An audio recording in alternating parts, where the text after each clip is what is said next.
बासमती वाले साथियों, बासमती की एक नामराद बीमारी है झंडा रोग, फुट-राट, बकानी रोग। ਉਹੀ बीमारी ਜਿਹਦੇ ਵਿੱਚ बूटे ਉੱਚੇ ਜੇ निकल जाते हैं तो गंढां तो जड़ां जिहियां बन लग पैंदियां ते बाद दे विच अखीर ते पूरा बूटा सुक जाता है जां तां इहनूं मुंजरां लगदियां ही नहीं। जे मुंजरां लगदियां ते ओह थोथियां लगदियां, मतलब कि खाली लगदियां, फोक वालियां लगदियां। ਉਹਦੇ बारे गल करदा है। जिन्ना को मैनूं ज्ञान है जां जिन्ने को मैं रिसर्च पेपर पढ़े है, अपनी जानकारी के आधार पर मैं कहना चाहना है कि इस बीमारी का खेत दे विच आउण तो बाद च कोई पक्का हल नहीं हैगा। तां फिर इस बीमारी नूं खेत दे विच आउण तो पहलां ही रोकिया जाना सही है।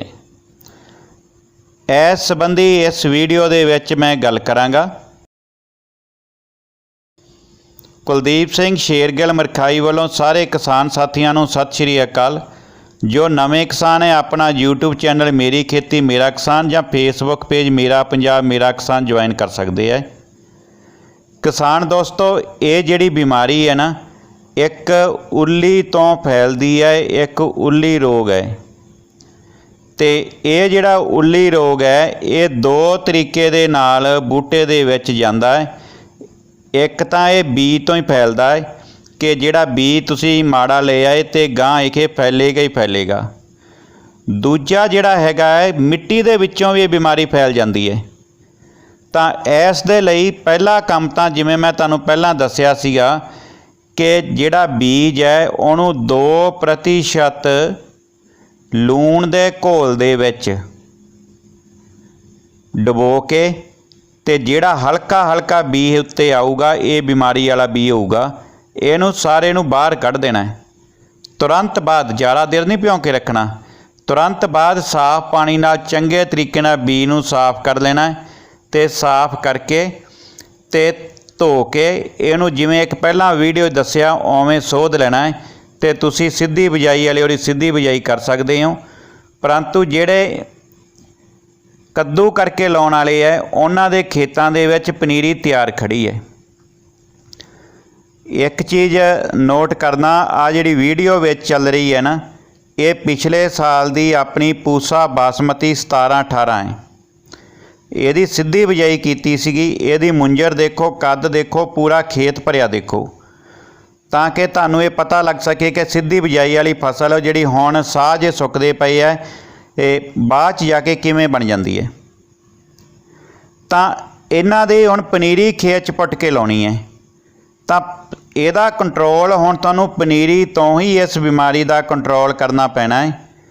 ਪਹਿਲਾਂ ਤਾਂ ਪਨੀਰੀ ਦੇ ਵਿੱਚ ਜਿਹੜੇ ਬੂਟੇ ਤੁਹਾਡੇ ਬਿਮਾਰੀ ਵਾਲੇ ਹੈ ਉਹਨਾਂ ਨੂੰ ਖੇਤ ਦੇ ਵਿੱਚੋਂ ਬਾਹਰ ਕੱਢੋ। ਖੇਤ ਦੇ ਵਿੱਚੋਂ ਬਾਹਰ ਕੱਢਣ ਦੇ ਲਈ ਤੁਹਾਨੂੰ ਕੀ ਕਰਨਾ ਪਏਗਾ ਕਿ ਪਨੀਰੀ ਦੇ ਵਿੱਚੋਂ ਪਾਣੀ ਸੁਕਾ ਕੇ ਇੱਕ ਰੰਬਾ ਲੈ ਕੇ ਬਿਮਾਰ ਬੂਟਾ ਜੜ ਸਮੇਤ, ਜੜ ਦੀ ਮਿੱਟੀ ਸਮੇਤ ਖੇਤ ਤੋਂ ਦੂਰ ਲਿਜਾ ਕੇ ਨੱਪ ਦੇਣਾ ਹੈ। ਮਿੱਟੀ मैं काहतों कहना पिया है क्योंकि ये जिहड़ी उल्ली है ना, ये जबरैलिक एसिड बनाउंदी है बूटे की जड़ दे विच। वो जिहड़ा जबरैलिक एसिड हुंदा कई वीर खेत दे विच छिड़कदे भी है, वो बूटे की वैजीटेटिव ग्रोथ नूं वधाउंदा है, मतलब कि बूटे का कद वधाउंदा है। आ एक वीर दा मैनूं कल ही फोन आया सीगा कि 121 की पनीरी ते जबरैलिक एसिड करता तो वो ज़्यादा पै गया होना, ਉਹਦੇ बूटे झंडे कढ़ गए। तो ਜਦੋਂ ਤੁਸੀਂ ਇਹ ਪਨੀਰੀ ਦਾ ਇਕੱਲਾ ਬੂਟਾ ਪੱਟ ਲਿਆ ਵਿੱਚੋਂ ਬਿਮਾਰ ਤੇ ਜੜ ਵਿੱਚੇ ਧੋਤੀ, ਤਾਂ ਜਿਹੜਾ ਜਬਰੈਲਿਕ ਐਸਿਡ ਉਹ ਨਾਲ ਦੇ ਬੂਟਿਆਂ ਨੂੰ ਲੱਗ ਜੂਗਾ ਤੇ ਉਹਨਾਂ ਨੂੰ ਵੀ ਖਰਾਬ ਕਰੇਗਾ। ਇਹ ਇੰਨੀ ਗੱਲ ਸਮਝ ਲੱਗ ਗਈ। ਤੇ ਤੁਸੀਂ ਉਹ ਬੂਟੇ ਜਿਹੜੇ ਹੈਗੇ ਆ ਕੱਢ ਕੇ ਦੂਰ ਲਿਜਾ ਕੇ ਨੱਪ ਦੇਣੇ ਆ। ਤੇ ਖੇਤ ਦੇ ਵਿੱਚ ਆਪਾਂ ਟ੍ਰਾਈਕੋਡਰਮਾ ਜਿਹੜਾ ਪਾਊਡਰ ਆਉਂਦਾ ਉਹ ਲਿਆ ਕੇ ਪਾ ਦੇਣਾ ਹੈ। ਟ੍ਰਾਈਕੋਡਰਮਾ ਕਿਉਂਕਿ ਇੱਕ ਜਿਉਂਦੀ ਚੀਜ਼ ਹੈ। जेकर इनू खेत दे विच लिया के पाउणा तो पहलां इहदा पैकेट दे उत्ते इहदी बनाउण दी तरीक ते इहदे एक्सपायरी तरीक पढ़ लेनी है।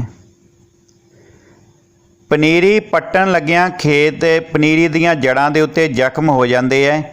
जेकर खेत सुक्के खेत दे विचों पनीरी पट्टी जाए तो जख्म ज़्यादा हुंदे है। तो इन्हां जख्मां राहीं जिहड़ी ये बीमारी है फ्यूजेरियम उल्ली है बूटे दे विच वड़दी है मिट्टी तो ते गांह फैलदी है। इस करके पहला काम तो ये करना है कि जदों भी खेत दे विचों पनीरी पटनी है उस क्यारे दे विच पानी होना चाहिए है। जख्म फिर भी होणगे, उन्हां जख्मां नूं ठीक करन वास्ते असीं एक घोल दे विच उहदियां जड़ां डबाउणीआं है। पहलां तां साडे कोले वधिया दवाई हुंदी सी कार्बनडिज़म, 1 लीटर पानी दे विच 2 ग्राम पा के घोल तैयार कर लैंदे सीगे। परंतु हुण कार्बनडिज़म ते थायोफनेट मिथाइल ये दोवें दवाइयां दे उत्ते बैन लग्या होया है, क्योंकि इहदी रहंद खूंद आ जांदी है अगे चौल दे विच, जिहदे करके असीं ये बासमती च वरतणीआं ही नहीं। तां साडे कोले ट्राइकोडर्मा एक बचदा है। ट्राइकोडर्मा दा किवें करना, तुसीं 1 लीटर पानी दे विच 15 ग्राम ट्राइकोडर्मा दा पाउडर पा लेना है, 10 ग्राम गुड़ पा लेना, इहनूं घोल के ते तैयार कर लेना है। आपां खेत दे विच एक टोआ पटांगे, टोआ पट के उहदे विच एक तरपाल विछावांगे ते आईडीए दे नाल पानी पा के ते उवें जिवें मैं दस्सिया हैगा भी लीटर मगर 15 ग्राम ट्राइकोडर्मा पाउडर ते 10 ग्राम गुड़ पा के ते उहदे विच रात नूं पट के पनीरी रख देनी है। घट्टो घट्ट 6 घंटे पनीरी दीयां जड़ां इस घोल दे विच पईयां रहन। जे घट टाइम रखोगे इन्हें काम नहीं करना। हुण कई वीर कहंदे आ जी असीं जड़ां भी डबोईआं सी, किन्ना चिर डबोईआं सी, अद्धा घंटा सानूं टाइम नहीं मिलिया। देखो जी ये तो करना पऊगा, बाद खेत दे उत्ते हज़ारां रुपये खर्चने हैं। ये 6 तो 8 घंटे की ट्रीटमेंट तो तुहानूं करनी पऊगी। शाम नूं रख दिओ, तड़के खेत चला दिओ, तां ये काम हो गया। 2 काम कर ले, बूटे कढ़ते ते रूट डिप कर लियां। हुण खेत दे विच तुसीं पनीरी लाती, सारा कुछ करन दे बावजूद भी जेकर पहले 15 दिन खेत दे विचों पानी सुक गया तां मिट्टी दे विच ऑक्सीजन की मात्रा वध जाएगी। जे मिट्टी च ऑक्सीजन की मात्रा वध जाती है तां ये जिहड़ी फ्यूजेरियम उल्ली है ये तेज़ी दे नाल बूटे दे उत्ते हमला करती है ते बूटे नूं अपनी लपेट च लै लैंदी है। वख-वख रिसर्च पेपर दे विच सिद्ध हो चुका है। तां इस नूं रोकण वास्ते खोज दे आधार ते जे आपां गल करिए तां सानूं 15 दिन बासमती दे विच पहले 15 दिन पानी नहीं सुकण देना। तुहाडे खेत च बीमारी हैगी है, चाहे तुहाडे खेत च बीमारी नहीं हैगी, सीधी बिजाई वाले खेत दे विच 25-30 दिन ते जिहड़ा तुसीं खेत दे विच कद्दू करके लाया उस खेत दे विच 20 ਅਤੇ 21 दिन ते, क्योंकि कई खोज पेपर के आधार पर यह पाया गया है कि जिहड़ा ट्राइकोडर्मा है जेकर असी खेत दे विच 20 ਜਾਂ 21 दिन ते पाउणे हैं तो बहुत सोहना कंट्रोल दिंदा है। हुण कई वीर की करते हैं कि ट्राइकोडर्मा तो खेत च पा दिंदे है, कोई 5 दिन ते पा रहा, कोई 7 दिन ते, कोई 8 दिन ते, कोई 10 दिन ते, कोई 15 दिन ते, उन्हें काम नहीं करना। तो ट्राइकोडर्मा पाउणा किवें है? चंगा ट्राइकोडर्मा लवो, चंगी कंपनी का लवो। 1 किलो ट्राइकोडर्मा लियाओ, गली सड़ी रूड़ी लवो। गली सड़ी रूड़ी, गोहा नहीं चकना, रूड़ी तो गोहा चक के तो भी वो सुक्के गोहे च ला के रख लो, नहीं, गली सड़ी रूड़ी लो। किन्नी? 15 तो 20 किलो। इनू पानी पा के थोड़ी जी गिल्ली कर लो, ये 1 किलो ट्राइकोडर्मा जिहड़ा हैगा वो मिला लवो। मिला के ते उपरले पासे जूट दीयां बोरियां गिल्लियां करके रख दिओ ते इहनूं छावें रखो। तां इहनूं 2 तो 4 दिन बाद शाम दे टाइम खेत दे विच छिट्टा देवो। पानी 24 घंटे बाद लगाउणा है।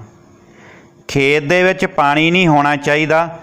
जदों 20 तो 21 दिन की फसल हुंदी है, खेत दे विच कद्दू करके लगाई, उस टाइम ते इहनूं खेत दे विच शाम दे टाइम छिट्टा देना, काफ़ी हद तक बीमारी कंट्रोल हो जाती है।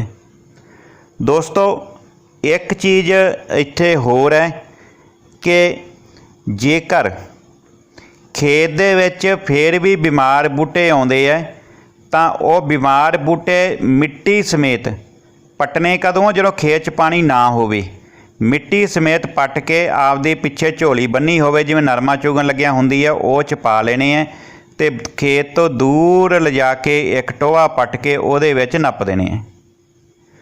हुण खोज दे आधार ते होर कई चीज़ां भी सिद्ध होईयां, जिवें कि ਜਿਹੜੀ ਬਾਸਮਤੀ ਹੈ ਇਹਨੂੰ ਜਿੰਨੀ ਅਗੇਤੀ ਤੁਸੀਂ ਖੇਤ ਦੇ ਵਿੱਚ ਲਗਾਓਗੇ ਓਨੀ ਬਿਮਾਰੀ ਜ਼ਿਆਦਾ ਆਏਗੀ। ਇੱਕ ਚੀਜ਼ ਮੈਂ ਭੁੱਲ ਨਾ ਜਾਵਾਂ, ਜਦੋਂ ਜੇਕਰ ਖੇਤ ਦੇ ਵਿੱਚ ਇਹ ਬਿਮਾਰੀ ਨਜ਼ਰ ਆਉਂਦੀ ਹੈ ਤਾਂ ਤੁਸੀਂ ਟੈਬੂਕੋਨਾਜ਼ੋਲ ਦਵਾਈ ਦਾ ਸਪਰੇਅ ਕਰ ਸਕਦੇ ਹੋ।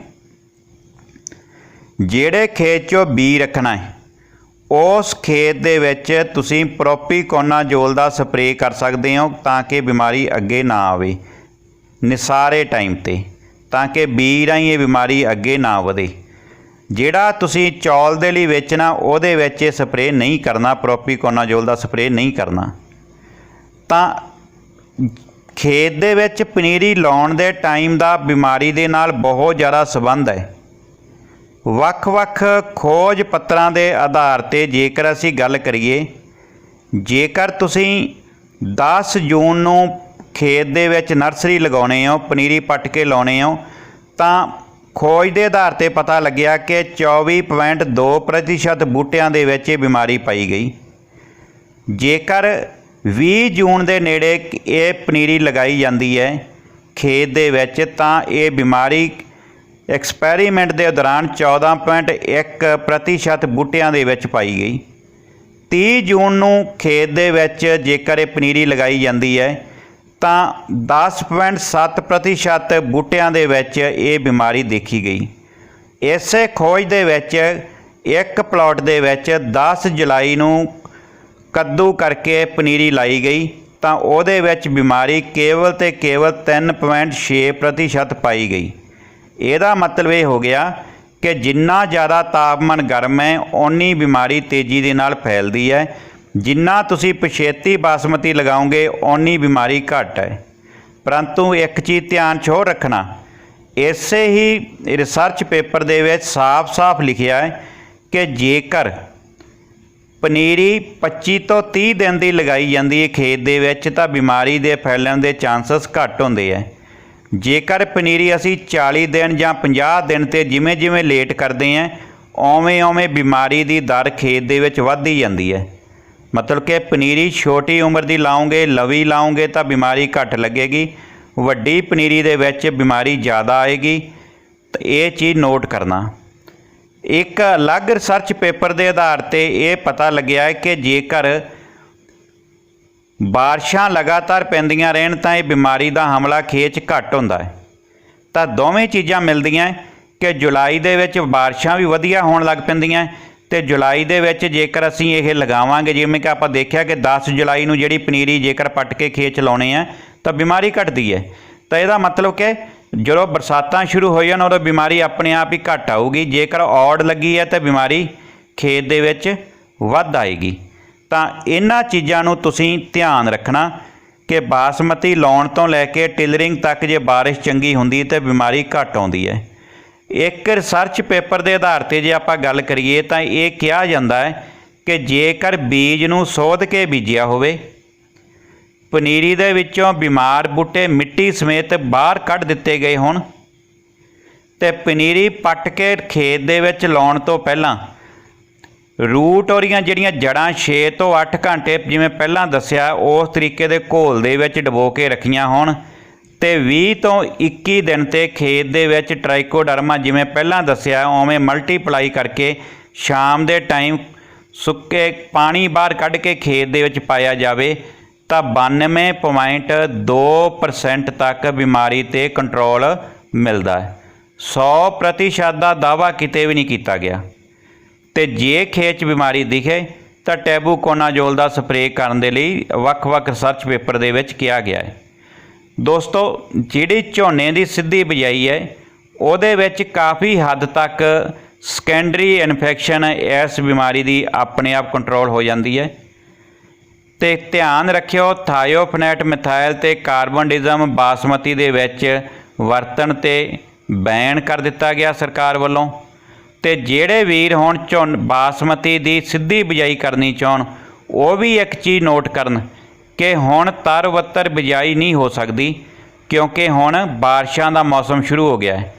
ਤਾਂ ਇਸ ਟਾਈਮ 'ਤੇ ਜੇਕਰ ਤੁਸੀਂ ਸਿੱਧੀ ਬਿਜਾਈ ਕਰਨ ਜਾ ਰਹੇ ਹੋ ਤਾਂ ਸਾਨੂੰ ਜਿਹੜਾ ਹੈਗਾ ਜ਼ਮੀਨ ਦੇ ਖੁਸ਼ਕ ਜ਼ਮੀਨ ਦੇ ਵਿੱਚ ਬਾਸਮਤੀ ਦਾ ਬੀਜ ਕੇ ਉਹਦੀ ਡੂੰਘਾਈ ਜਿਹੜੀ ਹੈਗੀ ਹੈ ਬਹੁਤ ਘੱਟ ਰੱਖਣੀ ਪਏਗੀ।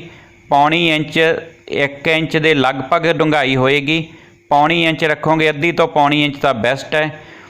ਉੱਪਰਲੇ ਪਾਸੇ ਇਹ ਸਪਰੇਅ ਕਰਕੇ ਜੇਕਰ ਆਪਾਂ ਪੈਂਡੀਮੈਥਾਲੀਨ 38% ਵਾਲੀ, ਕਿਉਂਕਿ ਹੁਣ ਪਾਣੀ ਲਾਉਣਾ ਨਾ ਉੱਤੋਂ ਤੋਂ 38 ਵਾਲੀ ਵਧੀਆ ਕੰਮ ਕਰੇਗੀ ਇੱਥੇ, ਤੇ ਉਹਦਾ ਸਪਰੇਅ ਕਰਕੇ ਉੱਪਰੋਂ ਪਾਣੀ ਲਗਾ ਦਿੱਤਾ ਜਾਵੇ ਤਾਂ ਬਹੁਤ ਵਧੀਆ ਤਰੀਕੇ ਨਾਲ ਹੁੰਦੀ ਹੈ।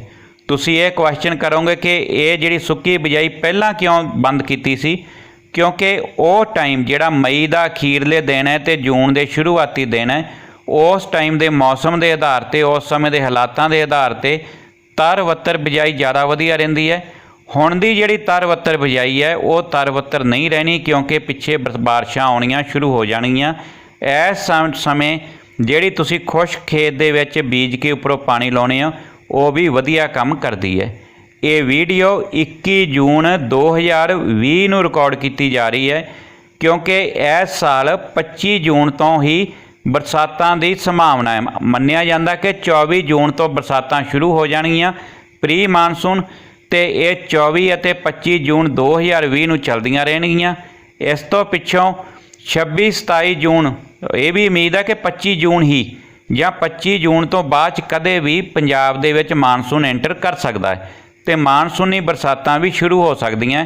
ਇਸ ਕਰਕੇ ਇਹ ਜੋ ਅਖੀਰ 'ਤੇ ਜੋ ਗੱਲਾਂ ਕੀਤੀਆਂ ਗਈਆਂ ਕਿ ਸਿੱਧੀ ਬਿਜਾਈ ਦੀ ਇਸ ਸਮੇਂ, ਇਹਨੂੰ ਕੇਵਲ ਤੇ ਕੇਵਲ 2020 ਦੇ ਲਈ ਹੀ ਕਾਊਂਟ ਕੀਤਾ ਜਾਵੇ।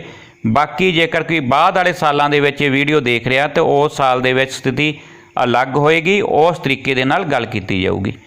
ਧੰਨਵਾਦ ਦੋਸਤੋ, ਮਿਹਰਬਾਨੀ ਦੋਸਤੋ। ਉਮੀਦ ਕਰਦਾ ਹਾਂ ਕਿ ਇਹ ਜਿਹੜੀ ਜਾਣਕਾਰੀ ਹੈ ਤੁਹਾਡੀ ਮਦਦ ਕਰੇਗੀ, ਤੇ ਇਸ ਤੋਂ ਬਿਨਾਂ ਇਹ ਬਿਮਾਰੀ ਕਿਸ ਤਰੀਕੇ ਨਾਲ ਹਮਲਾ ਕਰਦੀ ਹੈ, ਕੀ ਲੱਛਣ ਹੈ, ਇਹ ਅਗਲੀ ਵੀਡੀਓ ਦੇ ਵਿੱਚ ਸ਼ੇਅਰ ਕਰਨ ਦੀ ਕੋਸ਼ਿਸ਼ ਕਰਾਂਗਾ। ਮਾफ़ ਕਰਨਾ, ਵੀਡੀਓ ਕਾफ़ी ज़्यादा लंबी होगी।